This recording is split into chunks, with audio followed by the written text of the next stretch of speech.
Apa? Karena saya. Tapi kira-kira yang sedang di ruang tamu, tanah yang sedang di ruang tamu yang dimanjakan juga nggak boleh kumo luhur. Bisa saja suatu saat saya rubah pikiran, rumah saya tak balik dari menghadap utara ke selatan. Yang dulu WC jadi ruang tamu, yang ruang tamu jadi WC. Langsung perlakuannya rubah 180 apa derajat, 360 derajat. Nah itu yang di sini nih, kenapa orang soleh pun tetap takut sama Allah, karena Allah itu yaf'alu ma yasha, bisa melakukan apa saja. Sehingga tradisinya ulama ketika zaman ini sudah rusak seperti ini, ulama-ulama tidak ada yang khawatir, karena Allah mensifati dirinya Al-Hadi sebagai zat penunjuk. Coba kita sudah tidak ditungguin nabi, nggak ditungguin wali, nggak ditungguin orang-orang soleh dulu, tapi agama itu ya jalan sampai sekarang. Ada orang ngaji, ada orang sholat, ada orang zakat. Andaikan agama itu diserahkan manusia, sudah kita tidak bisa mempertahankan agama ini di zaman seperti ini. Tapi karena Allah itu Al-Hadi, zat yang memberi petunjuk, dan sifat Allah Ta'ala pasti tata'atsaru bi khalqih, pasti ada akibatnya di makhluk. Seperti Allah mensifati dirinya Ar-Razzaq, yang memberi rizki. Buat zaman buyut-buyut perang dijajah Belanda ya tetap makan, ya tetap kawin. Kadang istrinya banyak padahal zaman jajan Belanda. Kita nggak dijajah aja susah. Dulu itu babah kamu istrinya satu atau dua, buyut-buyut kamu banyak yang dua padahal miskin.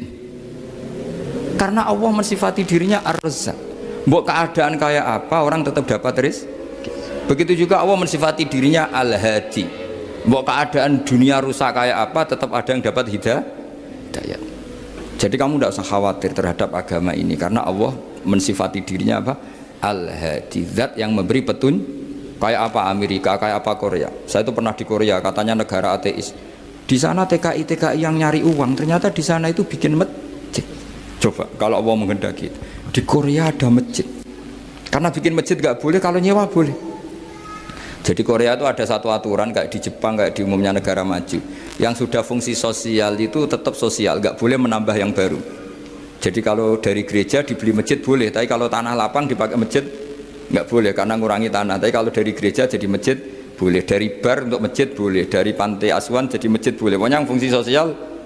Saya pernah ngaji di masjid itu, bawahnya bar, atasnya gereja, atasnya lagi masjid. Kadang ya balik masjid dulu, bar, baru gereja. Karena memang yang sudah kawasan sosial ya kawasan publik ya untuk publik.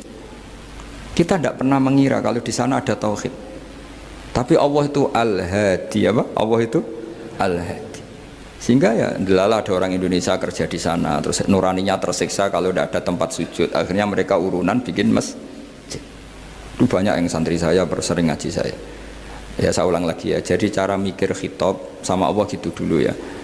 Enggak boleh kamu berpikir khawarid yang membatasi kekuasaan atau hidayatnya Allah Subhanahu wa ta'ala. Karena kita tidak pernah tahu. Sa'labah ngomong gitu itu masalah besar. Karena mengatakan kekasihnya Allah itu pemungli. Karena tadi, wah ini tidak zakat lagi tapi apa? Pungli. Ini apa? Pemerasan. Karena tadi jumlahnya sudah sekitar 4.000, zakatnya kan banyak sekali. Makanya saya mohon, saya model di UI itu setuju kalau zakatnya dimulai dari kecil lebih ringan. Misalnya kita gaji 1 juta dipotong 25.000 kan ringan. Tapi kalau gaji kamu 1 miliar kan mendingan untuk bayar supir, buat yang jaga gudang, kan mesti pikir aja sudah macam-macam daripada dipakai zakat. Ya, jadi diantara menganalisis Quran adalah apa? Dudukkan Allah sebagai malikul umur kulliha, yang menguasai semua urusan. Tapi kalau kita apapun hebatnya hanya sebagai ulama, hanya sebagai mufti, hanya sebagai kiai, itu tidak punya otoritas. Sehingga misalnya banyak kan, misalnya anak yang kita cintai, kita modali malah bangkrut, yang tidak kita modali malah kaya, karena urusan tidak di tangan kita tapi di tangan Allah Subhanahu wa ta'ala. Masjid juga gitu. Masjid yang dikelola secara sehat, ramai, otoritas menentukan si A dimaafkan, si A disiksa. Otoritas itu hanya bagi saya, kata Allah. Sehingga banyak orang yang Nabi kurang srek karena membunuh pamannya Hamzah malah dikasih tobat sama Allah, namanya Wahsy. Wahsy itu orang yang Nabi gak suka karena pernah membunuh Sayyid Hamzah di perang Uhud, tapi sama Allah marah dikasih tobat. Sa'labah yang sering ibadah di masjid, sering iktikaf, saking seringnya ibadah itu sampai digelari hamamatul masjid, merpatinya masjid. Tapi naudzubillah beliau malah berakhir dengan su'ul khatimah. Kita tidak pernah tahu. Kenapa begitu? Karena begini, wilayah yang absolut itu hanya milik Allah Subhanahu wa taala. Sehingga Nabi kalau ketemu Wahsy ya bilang, iman kamu sudah saya terima, Islam kamu sudah saya terima, tapi saya ini manusia, tolong sembunyikan wajahmu dari saya, karena kalau saya ingat kamu itu mangkel, karena ingat kamu pernah membunuh Hamzah. Tapi saya sebagai Nabi harus nerima iman kamu, karena Nabi itu gak boleh dendam. Tapi kalau mangkal-mangkal sedikit kayaknya agak boleh mungkin ya, mungkin itu ya. Tapi profesional, Nabi sebagai manusia nggak berkenan melihat Wahsy, tapi sebagai Nabi legowo terhadap imannya Wahsy. Tapi Allah sendiri yang ngendikan laisa laka minal amri syai'un aw yatuba. Coba orang munafik, kayak apa salahnya orang munafik? Tapi ketika Allah ngendikan tentang orang munafik gimana? Wa yu'adzibal munafiqina in sa'a aw yatuba. Allah bisa saja menyiksa orang munafik insya'a kalau berkehendak, au yatuba, atau Allah mengasih tobat. Nah, karena pendapat ahli sunnah itu lebih valid sesuai ayat-ayat Quran, maka yang diikuti mayoritas di dunia adalah mazhab ahli sunnah wal jamaah. Dan itu dimulai cara berpikir yang sederhana, yang berhak menentukan khitab ya yang punya, titik itu saja. Yang berhak menentukan khitab ya yang, lah tentu yang punya alam raya ini hanya Allah Subhanahu wa ta'ala. Makanya Allah mensifati dirinya Malik Yaumiddin. Kita tidak bisa. Makanya bahaya ya, pikiran-pikiran kayak Khawarij itu bahaya. Sampai nggak usah tanya saya. Lalu Khawarij kalau di era modern siapa Gus? Anda provokator kalau tanya gitu. Ya itu tidak boleh provokator. Pokoknya pikiran itu salah karena membatasi otoritas Allah Subhanahu wa ta'ala. Allah itu paling tersinggung kalau sifatnya dipakai, dicatut. Di Sahih Muslim itu ada riwayat, di hadis Muslim termasuk hadis Sahih itu Bukhari dan Muslim, itu ada seorang soleh sujud. Pas sujud dia diinjek orang preman, kira-kira seperti itu kalau sama diinjek. Terus si yang sujud tadi bilang gini, wallahi, ada kata wallahi, wallahi la yaghfiru wallahu laka, demi Allah, Allah tidak akan maafkan kamu. Saat itu juga Allah ngasih wahyu kepada Nabi di zaman itu, bilang ke yang sujud, pahala sujud tak cabut, dia tidak punya pahala, dan yang menginjek dosanya tak ampuni. Terus Nabinya tanya, kenapa ya Allah? Saya tersinggung, kata Allah, hanya disestatuskan nggak bisa memaafkan.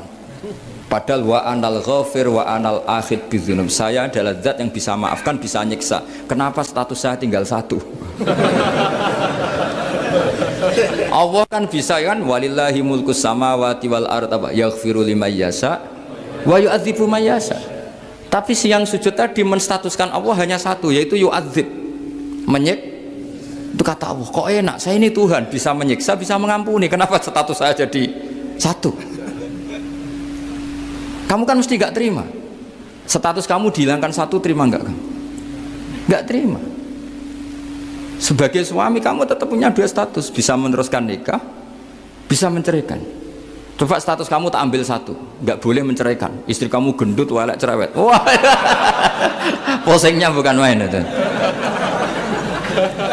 Sama mbak-mbak juga sama, sebagai istri harus nurut sama suami gini-gini, tapi juga punya hak rafa, hak mengajukan gugatan cerai jika suaminya tidak jelas. Mau nggak dicabut status hak rafa? Nggak mau. Kalau punya suami suelek, jelek, senang goda perempuan lain, itu kan. Nah, Allah itu punya status bisa memaafkan, juga punya status bisa menyiksa. Terus orang-orang yang sok soleh dengan tanda kutip itu kadang-kadang inginnya Allah tuh nyiksa terus sama musuhnya. Kalau sama dia memaafkan terus. Terus corong Jawa kan, aku mbahmu tapi kan gitu kira-kira. Kok enak gitu. Nah, jadi ya sudah seperti itu. Lagi-lagi kata kuncinya apa? Beri otoritas itu hanya kepada Allah Subhanahu wa ta'ala, karena dia adalah pemilik otoritas sejati. Sehingga zaman Nabi siapa saja itu ya mungkin orang kayak apa dulu, Khalid bin Walid, perang Uhud kalah, itu panglimanya orang kafir zaman itu siapa? Khalid bin Walid. Dan dia melakukan pembunuhan masif zaman itu, tapi dia dikasih tobat, namanya Khalid bin Walid. Tapi Sa'labah yang tukang di masjid kadang berakhir seperti itu. Ya sudah, akhirnya kita mau tidak mau ya sudah introspeksi. Sampai sesoleh apapun kita selalu diajarkan doa ya muqallibal qulub tsabbit qalbi ala dini. Karena kayak apa kalau hati kita dibolak-balik? Karena cara berpikir tentang Islam dan tentang ateis atau tentang kekafiran itu mirip satu visi. Makanya ini hati-hati mahasiswa karena senangnya berpikir sendiri. Ada ngelantur kemana-mana. Saya beri contoh. Sampai kalau sekarang masih miskin, berbahagialah. Karena miskin itu mudah jadi orang dermawan. Kalau orang sudah kaya itu ribet. Coba misalnya sampean jadi santri saya, tak contohkan. Biasanya santri kalau sama kiainya akan loyal. Kamu miskin punya ayam 2, tak minta 1 boleh enggak? Boleh, padahal itu 50%. Ya, terus punya uang 100.000, tak minta 50.000 kira-kira boleh enggak?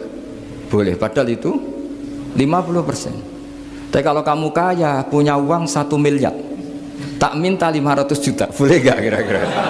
Padahal itu berapa? 50%.